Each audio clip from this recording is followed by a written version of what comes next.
Hello students, I am Arvind Kumar, PhD Physics from Suraj School, Rewari. Today we will discuss the current density from the second unit current electricity of first chapter electric current and resistance. What is current density? That means in definition if we will write, that means current flowing per unit area of cross section. If current is passing through a wire, then per unit area what amount of current is passing through that area normally, that means perpendicular direction में. अगर मैं ये कहूं कि कहीं पे ये area of cross section था किसी वायर का, यहां से ये करंट पास हो रहा है, इसमें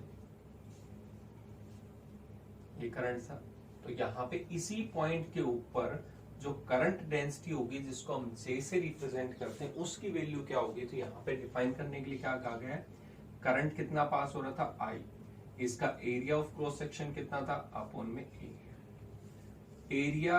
current per unit area is called current density. वैसे तो डेंसिटी नाम होता है जो हम जनरली पढ़ते हैं मास अपॉन में वॉल्यूम, यानी कहीं पे डेंसिटी होता है तो पर यूनिट वॉल्यूम कैलकुलेट किया जाता है, लेकिन यहाँ पे हम करंट की टर्म्स में कैलकुलेट कर रहे हैं तो क्या होता है पर यूनिट एरिया, वॉल्यूम की टर्म्स में डिफाइन नहीं होता यहाँ पे. इसलिए करंट डेंसिटी में हम क्या करते हैं पर यूनिट एरिया, क्योंकि स्मॉल एलिमेंट कंसिडर किया जाता है, उसमें लेंथ कंसिडर हो जाती है ऑलरेडी, इसलिए यहाँ पे वॉल्यूम की बजाय क्या होता है एरिया कंसिडर किया जाता है. तो यहाँ पे ध्यान रखेंगे current density is equal to current passing through unit area of cross section. अगर मैं ये कहूँ कि ये एरिया ऑफ क्रॉस सेक्शन जो था वो परपेंडिकुलर नहीं है उस पॉइंट पे, तो परपेंडिकुलर नहीं होगा तो हमें उसका परपेंडिकुलर कंपोनेंट लेना पड़ेगा. ऐसे है वहां पे एरिया ऑफ क्रॉस सेक्शन. तो एरिया मैंने बताया था एरिया वेक्टर क्वांटिटी, और वेक्टर का यहाँ पे हम ये वेक्टर क्वांटिटी लेंगे तो ये करंट की डायरेक्शन से कुछ एंगल बनाएगा, तो हमें तो इसकी डायरेक्शन में एरिया के परपेंडिकुलर लेना है, तो इस डायरेक्शन में कितना हो जाएगा a cos थीटा की टर्म्स. तो इसलिए करंट की डायरेक्शंस के साथ वाला लेना है, दैट मींस एरिया के परपेंडिकुलर. तो वहां पे अगर हम लेंगे तो यहाँ पे एरिया जो होगा, करंट तो I पास हो रहा है बट एरिया जो होगा वो कितना आएगा a cos थीटा. अब मुझे पता है करंट एक स्केलर क्वांटिटी है, और करंट अगर स्केलर है तो दो क्वांटिटी जो आपस में मल्टीप्लाई हो रही है जे ए कोस थीटा. एरिया को भी आप वेक्टर मान रहे हैं, एरिया वेक्टर क्वांटिटी है, करंट स्केलर है. अब यहाँ पे ये वेक्टर ये स्केलर, तो ये पॉसिबल तो हो नहीं सकता. इसका मतलब जे भी कैसी क्वांटिटी होना चाहिए, वेक्टर क्वांटिटी होना चाहिए. और यहाँ पे दोनों का जो डॉट प्रोडक्ट करेंगे, dot product of two vector quantity is scalar quantity. कि डॉट प्रोडक्ट जो भी होगा वो हमेशा, जिसको हम स्केलर प्रोडक्ट भी बोलते थे, वो होता है. तो करंट इज इक्वल टू कितना हो जाएगा जे डॉट ए. इसको हम बोलते हैं करंट डेंसिटी. इसका मतलब current density is a vector quantity. और डेफिनेशन में जाए इसकी यूनिट में, तो यूनिट क्या होगी इसकी, करंट की यूनिट एम्पियर और एरिया की यूनिट क्या होती है मीटर स्क्वायर. तो इसकी यूनिट क्या आएगी एम्पियर पर मीटर स्क्वायर. इस चीज का ध्यान रखेंगे. तो करंट डेंसिटी क्या होता है, करंट पर यूनिट एरिया होता है. क्लियर हुआ पॉइंट यहाँ पे, देखते हैं. यहाँ पे ध्यान रखेंगे एक टर्म्स और आती है यहाँ पे जिसको हम बोलते हैं कंडक्टेंस. कंडक्टेंस जिसको हम रिप्रेजेंट करते हैं जी से. और ये जो जी होता है इसको बेसिकली सिंपल लैंग्वेज में हम बोलते हैं कंडक्टेंस, लास्ट में एंस टर्म्स है. ऐसे ही रेजिस्टेंस है, इसका मतलब conductance is reciprocal of resistance. But अगर इसको हम डिफाइन करना चाहें वो भी definition it is the reciprocal of resistance. But basic जो टर्म्स में हम इसको एक्सप्लेन करें तो एक्सप्लेनेशन क्या होगी, it measure the ease of passing the charge carrier through a conductor. Through a conductor.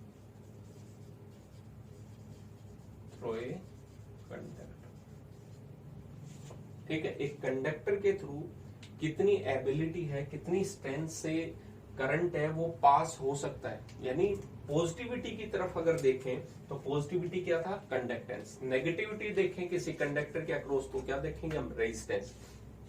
एक वायर था, ठीक है, इस वायर में कितना ऑब्स्ट्रक्शन हुआ, कितना हमें रोका गया, दैट इज कॉल्ड रेजिस्टेंस। किसी चार्ज पार्टिकल को पास होने से कितना ऑब्स्ट्रक्शन आया, कितनी रुकावट आई, दैट इज रेजिस्टेंस। और कितना उसे सहूलियत रही, कितना उसे ईजनेस रही। करंट है, चार्ज कैरियर है, वो कितना आसानी से उसके थ्रू पास हो रहा है। जैसे वुड में से नहीं पास हो सकता, तो उसमें कंडक्टेंस नेग्लिजिबल, बहुत कम होगा, रेजिस्टेंस बहुत ज्यादा होगा। यहाँ पे हम अगर देखें कोई गोल्ड का या सिल्वर का है वायर, तो इसका मतलब वहां पे जो चार्ज पार्टिकल होंगे बहुत आसानी से पास हो सकते हैं। तो जो ईजनेस होगी किसी भी वायर के थ्रू करंट को पास करने की, चार्ज कैरियर के पास करने की, उसको क्या बोलेंगे, कंडक्टेंस कहेंगे। और इसको रिप्रेजेंट किससे किया जाता है, जी से। इसको हम डिफाइन कर सकते हैं रेसिप्रोकल ऑफ बेसिकली किसका होता है, रेजिस्टेंस का। जितना किसी को डिफिकल्टी हुई, अब मैं कहूं कि मैं इस स्टेज से उस स्टेज पे जा रहा हूं, बीच में मुझे काफी ऑब्स्ट्रक्शंस आए, तो कितनी सहूलियत रही, कितनी ईजनेस रही, उसका उल्टा। अगर मुसीबतें ज्यादा आएंगी तो सहूलियत कम रहेगी, सहूलियत ज्यादा आई तो मुसीबतें कम होंगी। इसका मतलब conductance is reciprocal of resistance. तो यहाँ पे रेजिस्टेंस की यूनिट हम पहले ही डिस्कस कर चुके हैं, रेजिस्टेंस की यूनिट क्या होती है, ओम। तो यहाँ पे इसकी यूनिट क्या होगी, रेसिप्रोकल। तो इसको लिख सकते हैं ओम इनवर्स, या ऐसे भी लिख सकते हैं ओम इनवर्स, या इसको उल्टा भी बना सकते हैं, ठीक है। या इसका ओम इनवर्स था, उल्टा लिखे एम पहले एच और ओ, तो इसका मतलब ये मोबीसी की यूनिट होती है और एक साइमन होती है। ये सारी कंडक्टेंस की यूनिट है। तो आपसे ये सिंपल टर्म्स आती है, व्हाट इज कंडक्टेंस, तो आप बता सकते हो, इसलिए डिस्कस किया था। रेसिप्रोकल ऑफ रेजिस्टेंस होता है। एक आती है टर्म्स कंडक्टिविटी, आता है कंडक्टिविटी।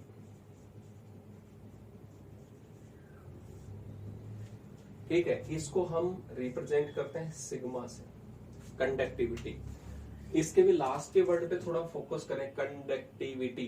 तो ये थोड़ा सा आपको सिमिलर साउंड सुनाई देगा, रेजिस्टिविटी। तो इसका मतलब conductivity will be the reciprocal of resistivity. इसका मतलब conductivity is reciprocal of resistivity या स्पेसिफिक रेजिस्टेंस, जो हम पहले डिफाइन कर चुके हैं। हमने फॉर्मूला पढ़ लिया था रेजिस्टिविटी का, कितना था, m अपॉन में n e स्क्वायर टाउ। सारा डिस्कस भी किया था टेम्परेचर के इफेक्ट में। तो यहाँ पे कंडक्टिविटी को हम रेसिप्रोकल लिख सकते हैं इसका, n e square tau upon में m। रेसिप्रोकल था रेजिस्टिविटी का, ठीक है। यूनिट की बात करें तो यूनिट क्या थी इसकी रेजिस्टिविटी की, ओम मीटर। कितनी यूनिट थी, ओम मीटर। यहाँ पे इसको रेसिप्रोकल करेंगे तो इसकी यूनिट क्या हो जाएगी, ओम मीटर इनवर्स। या तो सभी का इनवर्स कर दें, या ओम इनवर्स मीटर इनवर्स, या इसको लिख सकते हैं मो मीटर इनवर्स या साइमन मीटर इनवर्स। क्लियर हुआ। तो यहाँ पे दो तीन टर्म्स हैं, इनको आपस में हम रिलेट करेंगे, इसलिए इन टर्म्स को पढ़ा हमने, current density, conductance, conductivity. Clear हुआ। कंडक्टिविटी का फॉर्मूला जो रेजिस्टिविटी पढ़ा था उसका रेसिप्रोकल होता है। तो आज आगे इनका डिस्कस करते हैं।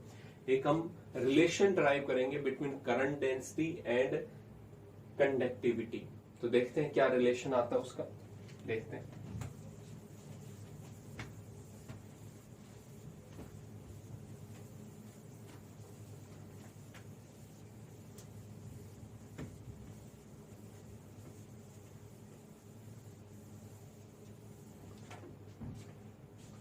देखते हैं relation between current density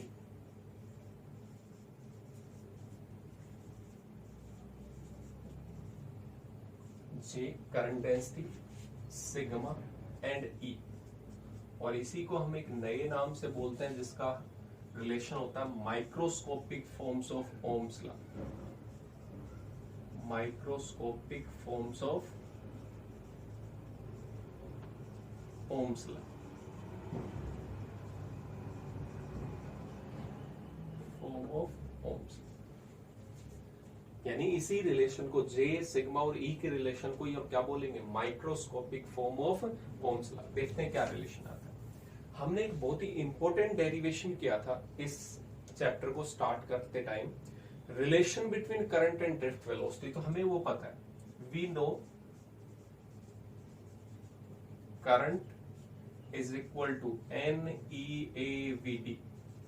drift velocity का एक्सप्रेशन होने के जस्ट बाद जब हमने रिलेशन ड्राइव किया था, तो करंट जो होता है वो number of free electrons per unit volume, E electronic charge, A area of cross section of wire and V D drift velocity of the charge carriers. तो यहाँ पे करंट का रिलेशन ये था। आगे हम अगर देखें तो हमें तो करंट डेंसिटी चाहिए, और डेंसिटी क्या पढ़ा अभी हमने, करंट पर यूनिट एरिया। तो एरिया तो है, एरिया को इससे डिवाइड करा दें। So I is equal to, मैंने यहाँ पे लिखा area is equal to N E और वी डी। ए हम यहाँ पे ले आए। वीडी का भी फॉर्मूला हमने पढ़ा हुआ है, यहाँ पे जे लिखे तो करंट पर यूनिट एरिया था, और वीडी का हमें फॉर्मूला पता था ई टाउ अपॉन में एन। हमें रिलेशन ई में चाहिए, तो ई जो मिलेगा वो हमें ड्रिफ्ट वेलोसिटी से मिलेगा, और एरिया से डिवाइड कर दिया तो करंट डेंसिटी मिल जाएगा। तो यहाँ पे एन ई ऑलरेडी था, और वीडी की वैल्यू पुट करेंगे तो ई और है एन ई स्क्वायर ई टाउ अपॉन में एन। इस टर्म को अगर मैं लिखूं तो क्या लिख सकते हैं, करंट अपॉन में एरिया, करंट डेंसिटी जे। यहां पे ई को थोड़ा साइड में लिख देते हैं, इसको लिखें एन ई स्क्वायर टाउ अपॉन में एम, और ये इलेक्ट्रिक फील्ड आ गया। ये कुछ जानी पहचानी सी टर्म से, इस टर्म को हम पढ़ चुके हैं अभी। क्या कहलाता है यहाँ पे, कंडक्टिविटी, रेजिस्टिविटी का रेसिप्रोकल। तो यहाँ पे अगर हम लिखना चाहें तो इसको क्या लिखेंगे, सिग्मा। सिग्मा कितना था, N E square tau upon m, या इसको लिखें एम अपॉन एन ई स्क्वायर टाउ, तो रेजिस्टिविटी था रेसिप्रोकल के टर्म्स में। तो यहाँ पे हम क्या लिख सकते हैं, J is equal to sigma into में E. That is the relation, important relation. और इसी रिलेशन को हम क्या नाम देते हैं, microscopic forms of Ohm's law. Current density जो होती है वो कंडक्टिविटी और इलेक्ट्रिक फील्ड के मल्टीप्लिकेशन के बराबर है। अगर इन वेक्टर फॉर्म्स में लिखें, इन वेक्टर फॉर्म्स, तो वेक्टर फॉर्म में कितना आएगा, J is equal to conductivity scalar quantity, but electric field vector है। करंट डेंसिटी भी कैसा था, वेक्टर क्वांटिटी। तो जो वेक्टर है वो वेक्टर क्वांटिटी के टर्म्स में हम लिखेंगे। तो यहाँ पे ये रिलेशन था बिटवीन जे सिग्मा एंड ई की टर्म्स में। अब एक रिलेशन और देख सकते हैं, मोबिलिटी एंड रेजिस्टिविटी के टर्म्स में। देखते हैं क्या रिलेशन आता है, relation between mobility and resistivity.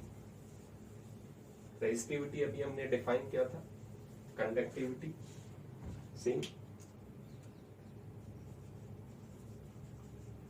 Relation between rho and mu, that means resistivity and mobility. Mobility भी हम पढ़ चुके, ठीक है, फॉर्मूला भी बता देंगे। Same relation, I is equal to कितना था, N E A V D. Area को डिवाइड कर दिया, करंट अपॉन में area is equal to N E. अब वीडी है, वीडी तो मेरे रिलेशन में चाहिए नहीं, हमें किसकी रिक्वायरमेंट है, मोबिलिटी की। तो हमने मोबिलिटी डिफाइन किया था drift velocity per unit electric field. तो यहाँ पे ड्रिफ्ट वेलोसिटी को कितना लिख सकते हैं, V D equal to mu mobility into में इलेक्ट्रिक फील्ड। इसकी वैल्यू मोबिलिटी की टर्म्स में आ गई, कितना लिख सकते हैं, म्यू इनटू में ई। अब ये जो टर्म्स थी करंट अपॉन में एरिया, वो अभी हमने डिफाइन क्या था, current density J is equal to N E mu into में ई आ गया। यहाँ पे अगर हम देखें तो करंट डेंसिटी जो है वो कितना है, सिग्मा इनटू में ई है। तो इसको कितना लिख सकते हैं, सिग्मा इनटू में e is equal to N E mu into में ई।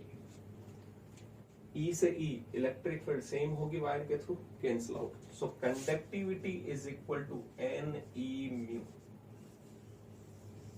बट हमें कंडक्टिविटी नहीं चाहिए, यहाँ पे क्या था, रेजिस्टिविटी। तो कंडक्टिविटी जस्ट रेसिप्रोकल ऑफ, तो यहाँ पे हम इसको कितना लिख सकते हैं, 1 अपॉन में रो रेजिस्टिविटी एन ई म्यू। इसको हम ऊपर लिखें तो ये रेसिप्रोकल हो जाएगा 1 अपॉन में एन ई म्यू। ये 1 और 2 मार्क्स में आपसे रिलेशन पूछी जा सकती है, इसलिए मैंने इसको डायरेक्टली बताया। Rho resistivity and number of free charge carriers per unit volume, E electronic charge and mu mobility of the charge carriers. ठीक है, तो ये कुछ बेसिक टर्म्स थी और ये रिलेशन पूछे गए हैं 1 और 2 मार्क्स में है। बेसिकली ये relation microscopic form of Ohm law, आपको डायरेक्टली नहीं देगा, जे सिग्मा और ई में रिलेशन बताओ, कई बार बोल देता है what is the microscopic form of Ohm's law. तो हम ये ड्राइव कर सकते हैं छोटी सी रिलेशन से। तो आप इसकी प्रैक्टिस करेंगे। Thank you.